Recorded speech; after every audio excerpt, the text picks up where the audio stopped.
Good morning, class. Yeah, good morning. Good morning. Come on, take your seats fast.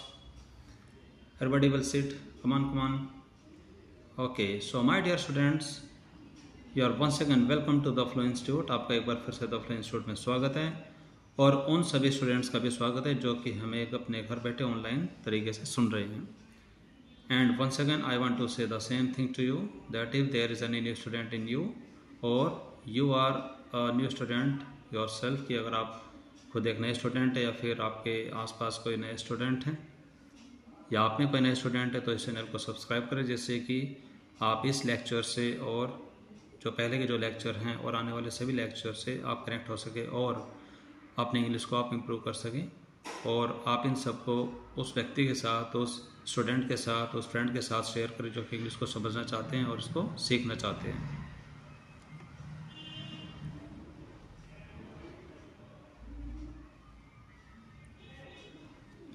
तो आज का जो topic है हमारे पास है कि difference between your and yours.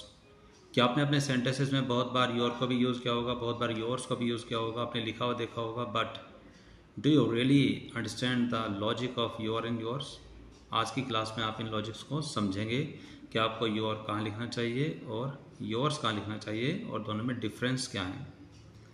तो जैसे कि आप इसमें देख रहे हैं, सबसे पहले बताइए कि सबको आवाज़ आ रही है? Am I audible to each of you? All right, okay, yes. अगर आपका कोई डाउट होगा, कोई क्वेश्चन होगा तो पहले आप इस चैप्टर को अच्छे से सुनेंगे, समझेंगे, फिर उसके बाद आप अपने क्वेश्चन को पूछेंगे. All right, okay.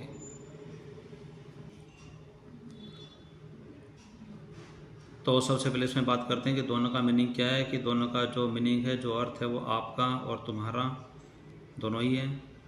और जो ये दोनों पॉइंट्स से ये बात करते हैं स्वामित्व, हक, अधिकार, संबंध, रिश्ते नातों के बारे में, यानी कि ऑनरशिप, बिलोंगिंग एंड पोजीशंस. तो जो क्वेश्चन हमारे पास है, यानी कि जिसके बेस पर आज की जो क्लास आपके सामने डिस्कस की जा रही है, जो लेक्चर हैं, यह कि what is difference between your and yours, यानी कि योर एंड योर्स में क्या अंतर है.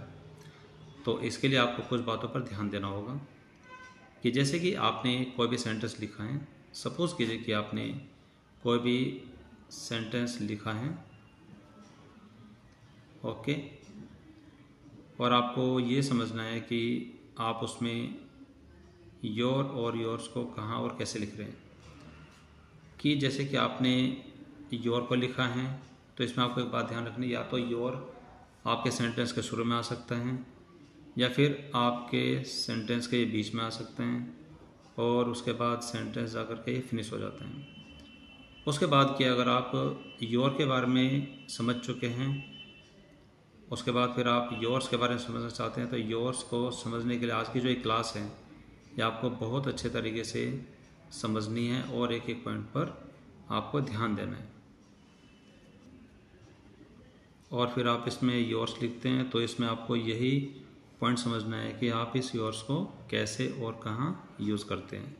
तो इन चीज़ों को आप बड़े ध्यान से समझेंगे और सीखेंगे. Then you can put your questions. Okay, बात समझ में आ रही है? जितना अभी हमने डिस्कस किया है बात समझ में आ गई है कि जैसे कि अगर आपने योर के बारे में सुना है, पढ़ा है, और अगर आप इसमें और भी अच्छे से इसको समझना चाहते हैं तो हमने योर से रिलेटेड 2 लेक्चर 3 लेक्चर ऑलरेडी बना करके आपके इस यूट्यूब चैनल पर डाले हुए हैं और आप वहाँ पर जा कर के योर को अच्छे से कंफर्म करें और उसके बाद आप इस लेक्चर को समझेंगे तो आपको कोई भी दिक्कत नहीं होगी.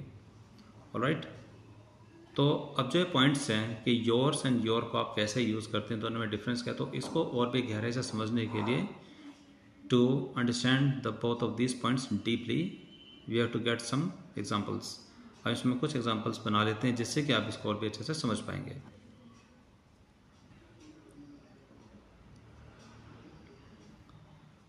तो यहाँ पर जो कॉलम नंबर 1 है इसमें हम योर के कुछ एग्जाम्पल लिखेंगे और जो कॉलम नंबर 2 है उसमें हम योर्स के कुछ एग्जाम्पल लिखेंगे जिससे कि आप उसको अच्छे से समझ पाएँ. तो इसमें जैसे कि हमने लिखा है कि दिस इज़ योर कार, बहुत ही सिंपल सेंटेंस जिससे कि आप इसको अच्छे से समझ पाएँ. जैसे कि आपने कहा कि दिस इज़ योर हाउस, फिर हमने कहा कि दैट इज़ योर क्वेश्चन, फिर आप इसमें कहते हैं कि that is your family picture. इसके बाद हम इसमें कुछ एग्जांपल ले लेते हैं जो कि प्लूरल के भी हो सकते हैं, कि जैसे कि आपने इसमें कहा कि दोज आर योर स्टोरीज, फिर आपने इसमें कहा है कि दीज आर योर सेंटेंसेस, फिर आपने इसमें कहा है कि दोज आर योर फ्रेंड्स, फिर आपने इसमें कहा है कि दीज आर योर चेयर्स। तो ये तो कुछ एग्जांपल्स हमने लिए हैं प्लूरल के, और इनसे पहले जो कि हमने कुछ एग्जांपल्स लिए हैं ये सिंगुलर के। तो जो है सिंगुलर के हैं और जो प्लूरल के, ये इसलिए ज़रूरी है जिससे कि जब आप सेंटेंसेस को बनाएंगे तो आप पूरे कॉन्फिडेंस के साथ, पूरे कन्फर्मेशन के साथ उसको बना सकेंगे। तो जो ये सेंटेंसेस है अब हम इसको कैसे यूज़ करेंगे, यानी कि जो ये बातें हैं आपको इसको अच्छे से समझ लेना है। तो अब हम इसमें कुछ लिखेंगे एग्जाम्पल जो कि योर्स के होंगे। तो जो इसमें क्या चेंज आएगा, क्या इसमें परिवर्तन आने वाला, आप उसको बड़े ही ध्यान से सुनेंगे। ओके, तो इसमें अगर आप यहाँ पर सेंटेंस कहते हैं कि दिस इज़ योर कार, तो अगर आप इस सेंटेंस को योर्स की हेल्प से लिखना चाहते हैं, यानी कि योर्स के साथ आप लिखना चाहते हैं, तो आपको लिखना होगा कि दिस कार इज़ योर्स। आप समझे? आपने इसमें कहा है कि दिस इज़ योर कार, फिर आप कहते हैं कि दिस कार इज़ योर्स। उसी तरीके से यहाँ पर आपने कहा कि दिस इज़ योर हाउस, लेकिन आप इसमें कहेंगे कि दिस हाउस इज़ योर्स। इसी तरह से आप कहते हैं कि दैट इज़ योर क्वेश्चन, फिर आप कहते हैं कि दैट क्वेश्चन इज़ योर्स। फिर आप कहते हैं कि that is your family picture, फिर आप कहते हैं कि that family picture is yours. तो बात समझ में आ रही है? इसके अलावा अब हम देखते हैं कि जो ये प्लूरल है उसमें आप कैसे डील करेंगे। तो इसमें आप कहते हैं कि दोज आर योर स्टोरीज, फिर आप इसमें कहेंगे, क्या कहेंगे कि दोज स्टोरीज आर योर्स। फिर आप इसमें कहते हैं कि दोज आर योर सेंटेंसेस, फिर आप okay these are your sentences, फिर आप इसमें कहते हैं कि दीज सेंटेंसेस आर योर्स। फिर आप कहते हैं कि दोज आर योर फ्रेंड्स, फिर आप कहते हैं कि दोज फ्रेंड्स आर योर्स। फिर आप इसमें कहते हैं कि दोज आर योर चेयर्स, कि वे आपकी चेयर हैं। फिर आप इसमें कहते हैं कि दोज चेयर्स आर योर्स।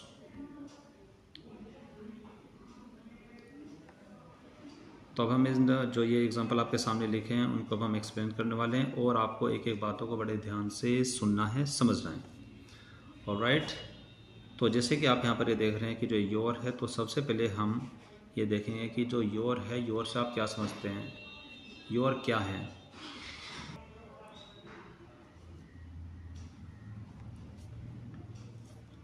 तो यहाँ पर हम सबसे पहले देखते हैं कि योर से आप क्या समझते हैं, जिससे कि आप इसको समझने में और अच्छे से।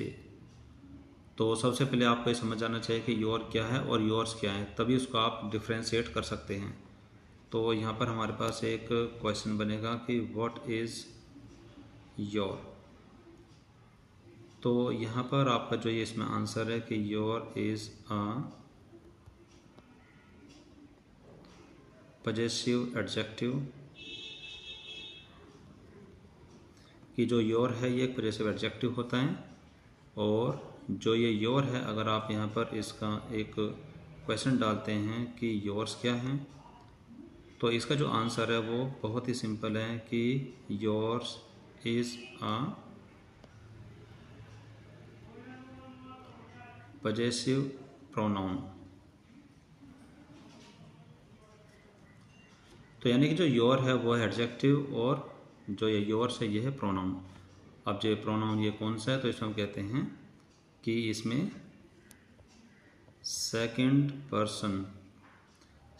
पर्सन पजेसिव प्रोनाउन, ये इसका पूरा मीनिंग है।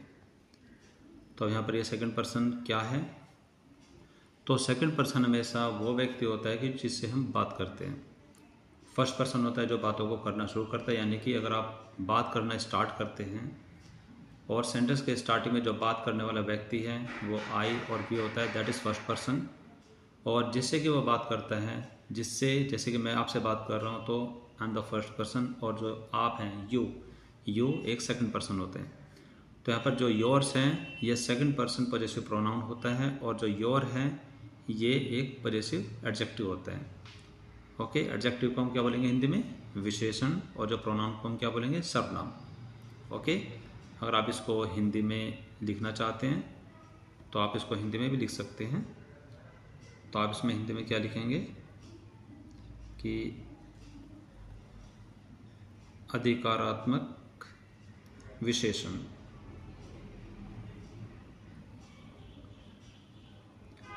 और यहाँ पर आप इसमें अगर इसकी हिंदी जानना चाहते हैं तो इसकी हिंदी है कि, और यहाँ पर इसकी हिंदी बनेगी अधिकारात्मक सर्वनाम। इस तरह से आप इसको लिखोगे। तो अगर आप ये बातें समझते हैं तो ही आप इन दोनों में डिफ्रेंशिएट कर सकते हैं, यानी कि आप इनका अंतर समझ सकते हैं। तो हम देखते हैं सेंटेंसेस जो हमने लिए थे, यानी कि जो एग्जांपल्स हमने लिए थे उनका मीनिंग क्या है।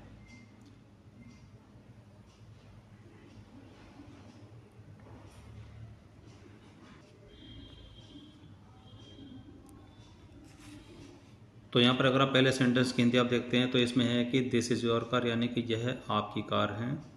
लेकिन अगर हम इसको इस तरफ आकर के बोलते हैं तो हम कहते हैं कि दिस कार इज़ योर्स, यानी कि यह कार आपकी है। तो आपने क्या देखा कि यहाँ पर आप कहते हैं कि आपकी कार, आपने क्या बोला है कि यहाँ पर है आपकी कार, आपकी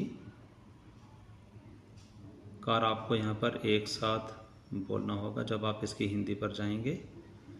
और यहाँ पर हम बोलते हैं कि यह कार, यहाँ पर आपको यह कार एक साथ बोलना है और बाद में आपकी बोलना है। तो दिस इज़ योर कार, यानी कि यह आपकी कार है, और दिस कार इज़ योर्स, यह कार आपकी है। तो इसमें थोड़ा ये वाला डिफरेंस आ जाएगा। लेकिन अगर आप इसका हिंदी, अगर आप पूरे हिंदी जो इसका अर्थ अगर आप उसके लिए जाते हैं तो दोनों का मीनिंग एक जैसे ही आपके सामने आता है। इसीलिए आपके सामने जो सेकंड सेंटेंस है वो है कि दिस इज़ योर हाउस, यह आपका घर है। फिर आप कहते हैं कि दिस हाउस इज़ योर्स, यह घर आपका है। उसके बाद आप कहते हैं कि दैट इज़ योर क्वेश्चन, वह आपका क्वेश्चन है। फिर आप कहते हैं कि दैट क्वेश्चन इज़ योर्स, कि वह क्वेश्चन आपका है। उसके बाद आप कहते हैं कि that is your family picture, वह आपके परिवार की तस्वीर है। फिर आप कहते हैं कि that family picture is yours, यानी कि वह जो परिवार की तस्वीर है वो आपकी है। उसके बाद फिर आप कहते हैं कि दोज आर योर स्टोरीज़, वे आपकी कहानियाँ हैं। फिर आप कहते हैं कि दोज स्टोरीज़ आर योर्स, वे कहानियाँ आपकी हैं।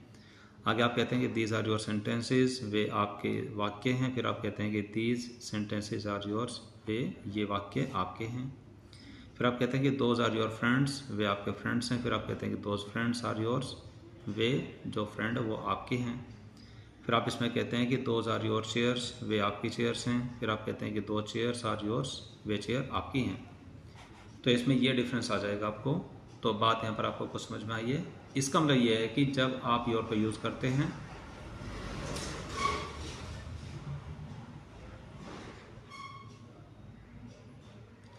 तो इसका सीधा सीधा मतलब ये है कि जब आप योर को यूज़ करते हैं तो जैसे कि आपको ऑलरेडी बताया हुआ है कि या तो आप सेंटेंस के शुरू में आप योर को यूज़ कर सकते हैं या फिर सेंटेंस के बीच में यूज़ कर सकते हैं, लेकिन सेंटेंस के लास्ट में आप योर को यूज़ नहीं कर सकते। ये वाली बात आप पिछले लेक्चर में जा कर के आसानी से सुन सकते हैं।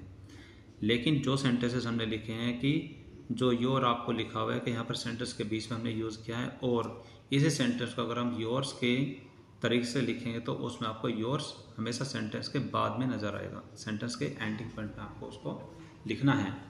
इसका मतलब ये हुआ कि जब आप योर को लिखते हैं तो आपको हमेशा योर में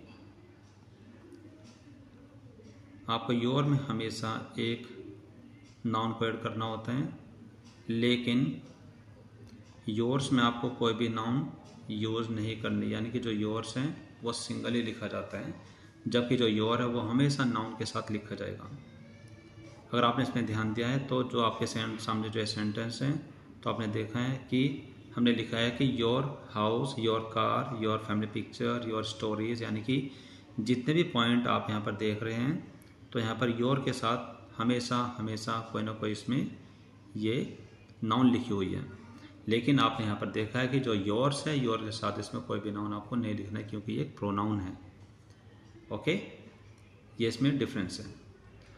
अब आपके सामने कुछ ऐसे एग्जांपल्स आने वाले हैं जिसमें आपको और भी ज़्यादा ध्यान देना है कि अगर ऐसे सेंटेंसेस आपके सामने आएंगे तो आपको क्या लिखना है, कैसे लिखना है।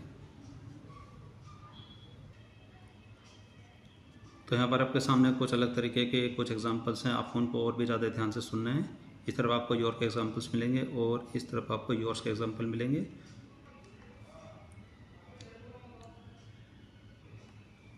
तो जैसे कि आपने यहाँ पर एक एग्जांपल लिखा है कि आई एम योर फ्रेंड। और आपके सामने कुछ इस तरीके के एग्जांपल हैं कि जैसे कि हमने कहा कि Hindi is your favourite subject. फिर हमने कहा कि Delhi is your birth place. फिर हमने इसमें कुछ और तरीके के सेंटेंस लिखा है कि they are your servants, they are your servants. फिर हमने इसमें लिखा है कि Ram and Shyam your childhood friends.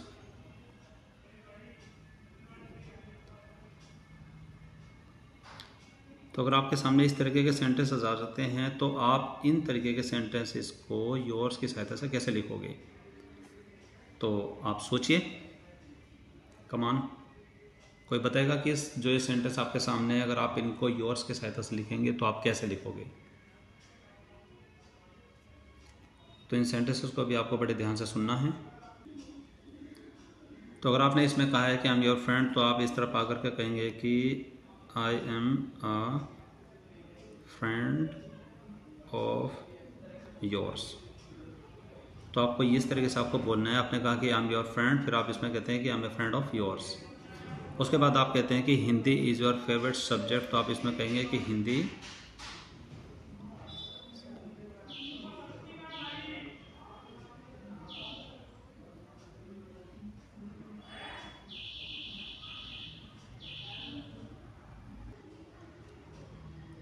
तो इस सेंटेंस को आप यहाँ पर कहेंगे कि Hindi is a favourite subject of yours. कि आपने यहाँ पर बोला है कि Hindi is your favourite subject, कि हिंदी आपका फेवरेट सब्जेक्ट है। फिर आप कहते हैं कि Hindi is a favourite subject of yours. इसी तरीके से फिर आप कहते हैं कि Delhi is your birth place. फिर हम इसमें कहेंगे कि Delhi is a birth place of yours. उसके बाद फिर आपने कहा कि they are your servants, they are your servants. तो इसको आप कैसे कहेंगे, आप इसमें कहेंगे कि they are the servants of yours. उसके बाद फिर हमने कहा कि Ram and Shyam are your childhood friends. फिर हमने इसको कैसे कहना है, आप इसको बड़े ध्यान से सुनेंगे। तो आप इसमें कहते हैं कि Ram and Shyam are the childhood friends of yours. तो हमने कहा कि Ram and Shyam are your childhood friends, यानी कि राम और श्याम आपके बचपन के दोस्त हैं। फिर आप इसको योर्स की सहायता से अगर आप इसको लिखना चाहते हैं तो आपको इसमें लिखना होगा Ram and Shyam are the childhood friends of yours. बड़े ही ध्यान से आपको इसको समझना है।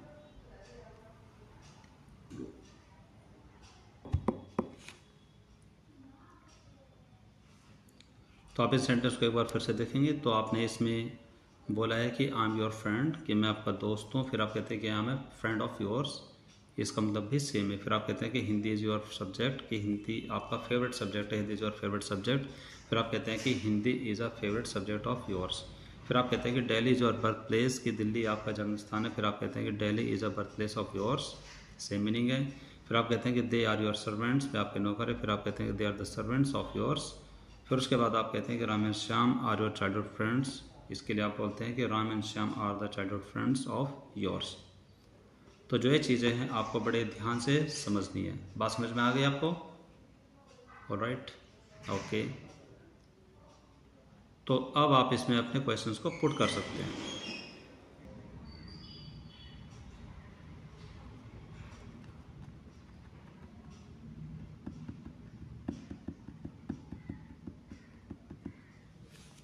तो आप इस टॉपिक को एक बार फिर से देखेंगे, अच्छे से देखते जाएंगे। कोई भी डाउट होगा तो आप उसमें पूछेंगे। इतना आपने नोट कर लिया है, सभी को नोट करना है अच्छे से। ये बात आपको समझ में आ गई है। यहाँ पर कि हमने देखा कि योर क्या है एंड योर्स क्या है। इसका जो मीनिंग है कि your is a possessive adjective and yours is a possessive pronoun. Alright, इनके जो हिंदी मीनिंग है कि अधिकारात्मक विशेषण और अधिकारात्मक सर्वनाम आपको नोट करना है। और जो ये एग्जांपल्स हैं, एक भी एग्जांपल्स आपको छोड़ना नहीं है, आपको सभी एग्जांपल नोट करने हैं। और इसके बाद जो ये सेंटेंसेस हैं जो आपको कुछ डिफरेंट है, बहुत ही अलग है, आप इनको भी अच्छे से नोट करें। तो यहाँ तक आई होप कि आपको बात समझ में आ गई। अब आप अपने क्वेश्चंस को पुट करेंगे। Any question? Okay, alright then. अगर आपके पास अभी कोई क्वेश्चन नहीं है तो कोई बात नहीं, नो प्रॉब्लम। तो आपने जो ये चैप्टर सुना है आप इसकी अपने घर पर बैठ करके प्रैक्टिस करेंगे। कुछ सेंटेंसेस आप इसी तरीके के बनाने की कोशिश करेंगे। और if you get any problem, if you face any problem, then you can ask me any question. Okay. और जो स्टूडेंट्स हमें ऑनलाइन बैठ करके सुन रहे हैं, अगर आपको भी कोई क्वेश्चन है, कोई डाउट है, तो आप अपने क्वेश्चंस को अपने कमेंट बॉक्स में लिख करके हम तक पहुंचा सकते हैं। ओके, या alright then, keep learning, keep growing, अच्छे से पढ़ें। Alright, take care.